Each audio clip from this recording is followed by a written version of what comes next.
ایک طاقتور بچہ جس کے پاس خزانے تھے، فوج تھی، سلطنت تھی، لیکن ایک دن وہ ایک فقیر کے سامنے ہار گیا، کیونکہ اس فقیر کے پاس وہ چیز تھی جو بادشاہ کے پاس کبھی نہیں تھی۔ کئی سال پہلے ایک عظیم سلطنت تھی۔ اس سلطنت کا بادشاہ تھا سکندر شاہ۔ وہ بہت طاقتور، بہادر اور امیر تھا۔ اس کے خزانے سونے اور چاندی سے بھرے ہوئے تھے۔ اس کے حکم پر ہزاروں فوجی جان دینے کو تیار رہتے تھے۔ اس سب کے باوجود اس کے دل میں ایک عجیب بے چینی تھی، بادشاہ کی بے سکونی۔ ہر رات وہ اپنے محل کے بڑے کمرے میں اکیلا بیٹھتا، نہ اسے نیند آتی، نہ دل کو سکون ملتا۔ وہ سوچتا، میرے پاس سب کچھ ہے، پھر بھی میں خوش کیوں نہیں ہوں؟ اسی شہر کے باہر ایک درخت کے نیچے ایک فقیر رہتا تھا۔ اس کا نام تھا حسن۔ اس کے پاس کچھ بھی نہیں تھا، نہ گھر، نہ پیسے، نہ کوئی سہولت، لیکن اس کے چہرے پر عجیب سی مسکراہٹ رہتی تھی۔ وہ ہر وقت کہتا، اللہ کافی ہے۔ لوگوں کو حیرانی، لوگ اسے دیکھ کر حیران ہوتے، یہ شخص کچھ بھی نہیں رکھتا، پھر بھی اتنا خوش کیسے ہے؟ کچھ لوگ اس کی مذاق اڑاتے، کچھ لوگ اس سے دعا کرواتے۔ بادشاہ تک خبر۔ ایک دن بادشاہ کے دربار میں ایک وزیر نے کہا، حضور، شہر کے باہر ایک فقیر ہے جو کچھ بھی نہ ہونے کے باوجود ہمیشہ خوش رہتا ہے۔ بادشاہ حیران ہوا، ایسا کیسے ہو سکتا ہے؟ بادشاہ کا فیصلہ۔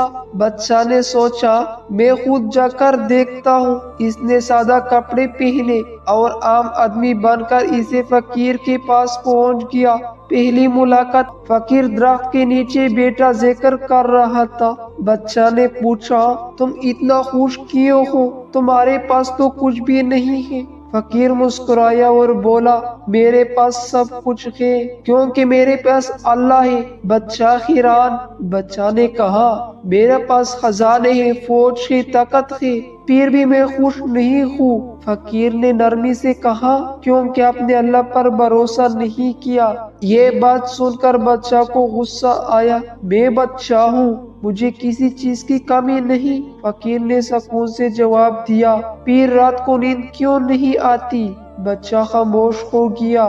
یہ بات کسی کو نہیں معلوم تھی۔ حقیقت کا آغاز۔ فقیر نے کہا، بادشاہ سلامت، اصل دولت سونا نہیں، اصل دولت دل کا سکون ہے۔ بادشاہ نے کہا، اگر تم واقعی سچے ہو تو میں تمہارا امتحان لیتا ہوں۔ فقیر نے کہا، ضرور لیجیے۔ سونے کی پیشکش۔ بادشاہ نے اس کو ایک تیلا دیا جو سونے سے بھرا ہوا تھا اور کہا، یہ سب تمہارا ہے۔ حیران کن جواب۔ فقیر نے وہ تیلا واپس کر دیا، مجھے اس کی ضرورت نہیں۔ بادشاہ کا صدمہ، تم پاگل ہو، یہ سونا تمہاری زندگی بدل سکتا ہے۔ فقیر مسکرایا، میری زندگی پہلے ہی بہترین ہے۔